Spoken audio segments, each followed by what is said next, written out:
to the NFL Experts Live show. We are going to be recapping the NFL Combine and talking previews on the pro days.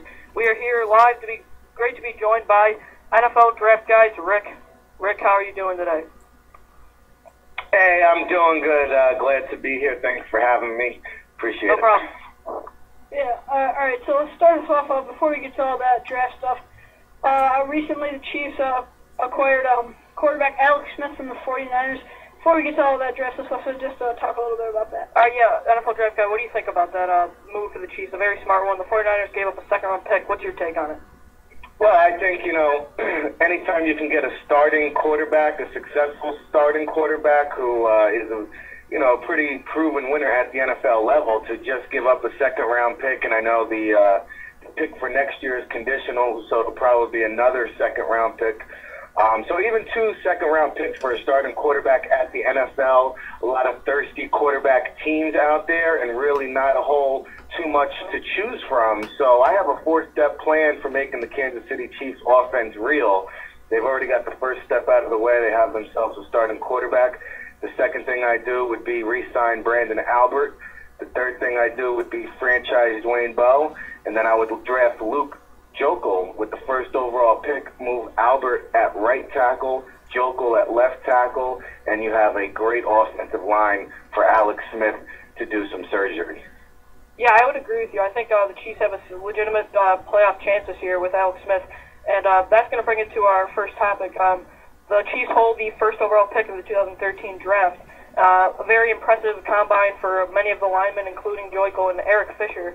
Do you think there's any way that Eric Fisher could overtake Joeckel for the top pick, or do you think Joeckel is the sure thing for this first overall pick? Well, I think it's possible. I mean, beauty is in the eye of the beholder.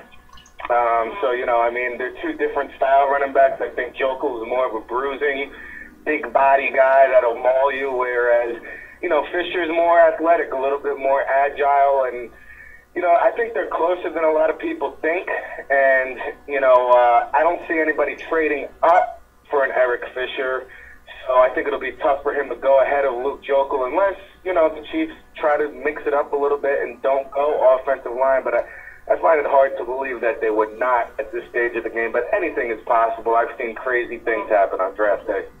Yeah. Yeah, like Joeckel, I definitely see him going first overall, and the only other real question was if they were going to draft quarterback Geno Smith out of West Virginia, but now with the Alex Smith there, Fisher probably, to me, is the second best lineman, offensive line in the draft, but I would take Joeckel over Fisher. Rick, where do you see Eric Fisher, a great athletic offensive lineman? Obviously, I believe he's a top 10 pick. Where do you see him ending up? Where's the best fit for him? Well, I think when you look at Eric Fisher, you see a guy that's a lot like Joe Staley from Central Michigan. So, at the end of the day, there's always going to be teams in the top 10 that value offensive linemen. So, if we're talking about him becoming the second offensive lineman off the board, I think Philadelphia has a need there. Cleveland, some of that offensive line is suspect there with the Browns. I'm sure, they would like some added protection, not only for their quarterback, whoever that may be, but, Trent Richardson really took a toll last season, and I think, some more beef up front would help him out. But I really can't see Eric Fisher escaping the top 5. I think Philadelphia probably is the ideal landing spot with the Eagles. Definitely need to upgrade that offensive line there. Yeah, well, Louis, you yourself are a Philadelphia Eagles fan, so how would you be happy if Fisher was drafted 4th overall? Yeah, I totally agree with you, Rick. I think with Chip Kelly as an offensive-minded coach, I definitely think with a lot of injuries last year to the Eagles' offensive line, I think adding another tackle would be great to assure up if Jason Peters ever to get injured again, and Todd Harriman's coming back, you can maybe move him over to the guard. So I think it's a great move as well. Moving over to the quarterback position, obviously most people, if not everybody, has Geno Smith as their top-ranked quarterback. Chiefs, I don't believe, will be taking them now. Rick, where Geno Smith, a lot of teams have shown interest. Could a team trade up for him, or where, honestly, do you see him falling in this first round, and what team could use him the most? Well, I think when you talk about Geno Smith, I don't see him getting past number 8 overall to Buffalo. However, I think if he's around that long, there will be a trade-up, and somebody will snag a Geno Smith. And there's a lot of talk about the Raiders right now, but I think it's a bunch of smokescreens, because do they really want to go down that route again with a potential franchise quarterback, a face of the franchise quarterback savior to come in?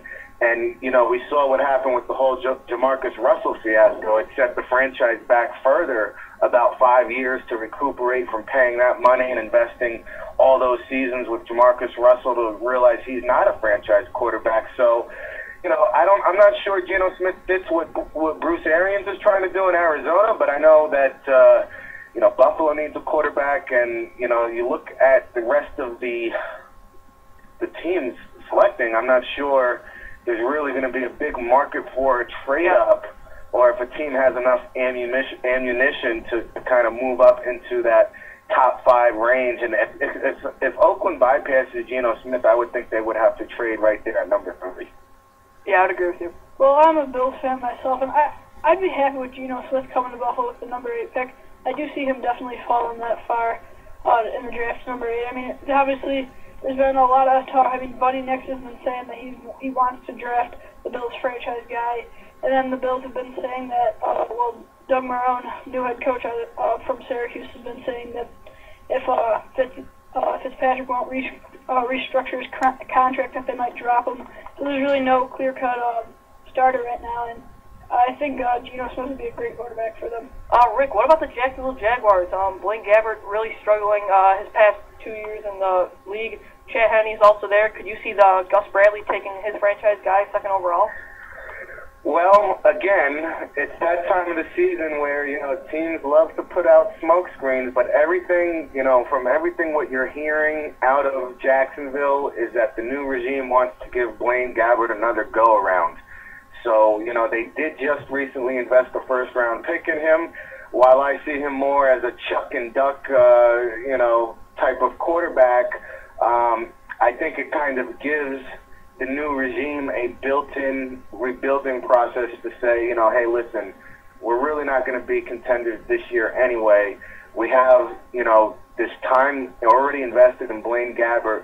Why not give it a shot one more year, see what we got, and if it blows up in our face, hey, you know what, this is from the old regime, we can come in now and get our guy, and then maybe next year they might be in play for a Johnny Manziel or a Teddy Bridgewater. Yeah, definitely. I would agree with you. I think there is always a chance. I mean, you never know in the NFL, but staying on the quarterback position before we go over to the defensive side, not as deep, people don't think it's as deep of a quarterback as it was last year, as there was 3 playoff teams with rookie quarterbacks last year, but a lot of impressive combines. And who do you think is the sleeper quarterback? Who do you think could be the steal, like the Russell Wilson in the later rounds? The guy, he's not like Russell Wilson, but I think he could be taken in the later rounds and excel like Russell Wilson, is Landry Jones. And you talk about a kid out of Oklahoma, 4-year starter, pro-style type of spread offense that we see more and more at the NFL level. Now, the knock on him, and it's a pretty big one with me, is, under the pressure, under the gun, hands in his face, feeling the pressure in the pocket, does not do very well. And I think we saw that in the bowl game. Looked pretty good the first half. Second half, just looked like a completely different quarterback. So, I do have a big problem with quarterbacks being able to perform under pressure and excel in the clutch, but I do think that he's the quarterback right now that's not being talked about. I could probably surprise some people, brings a lot of experience. And there's another kid, Ryan Griffin, I believe his name is, from Tulane. The Tulane quarterback did not get an NFL scouting combine invite, but he performed very well in the All-Star game circuit. I think he was the MVP of the Texas First Nation game. And at 6'4", 15 pounds, I think Ryan Griffin of Tulane might be a guy that's, a late round or undrafted guy that succeeds at the next level, kind of like the path Matt Moore took. Yeah, I would agree with you. I would think, too, another guy I like is from Florida State, E.J. Manuel.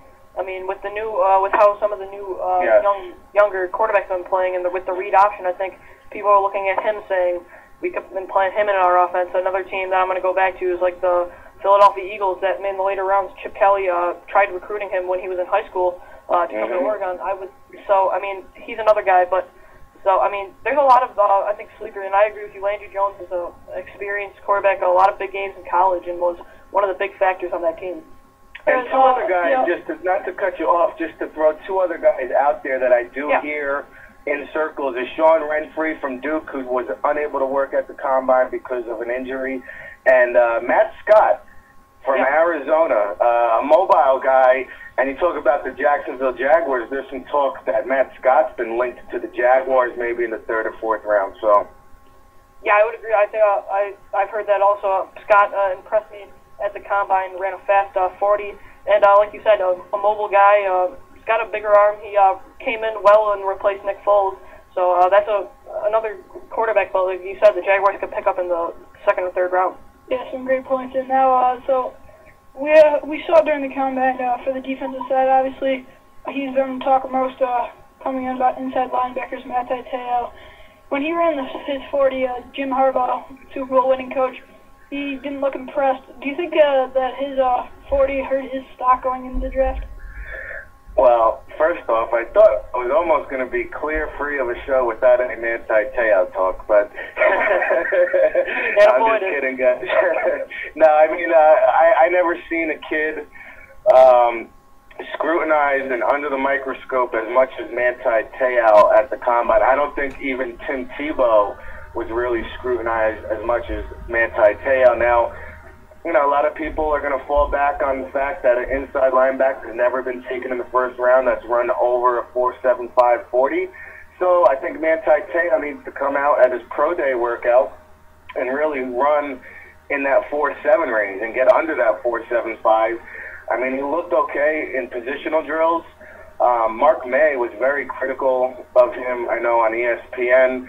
And, there's actually some scouts out there that say, if you were an NFL scout coming into that Alabama national championship game and had no idea who Manti-Te'o was and just watched that game, Manti-Te'o would not even stick out to you as a prospect to even consider. So I think Manti-Te'o is still doing a lot of damage repair, but when you look at the back end of that 1st round and you look at teams like Giants, Ravens, Bears, I find it hard to believe that those 3 teams in need of a middle linebacker are going to let him slide out of the 1st round. So I think, while people say, well, if he goes to New York, it'll be horrible, and I don't know. I don't think so. I think with Tom Coughlin and the Giants, you talk about a first-class, first-rate organization. They'll be able to handle it just fine, as will the Ravens, and we know they have a need at middle linebacker as well. Yeah, I would agree. I think Manti-Te'o, he did run a slow 40. It seems like he really didn't improve faster after 20 yards. I would say too, he looked not bad in the drills. But like you said, obviously everyone's talking about the whole girlfriend host and whatnot, but I think more people, like you said, should be talking about how this kid did not show up at the Alabama national championship game, where, like you said, if they only watched one game, no one would even talk about him. Well, yeah, obviously, going up against a great Alabama team, obviously with a great offensive line, Eddie Lacy's probably the best running back going into the draft.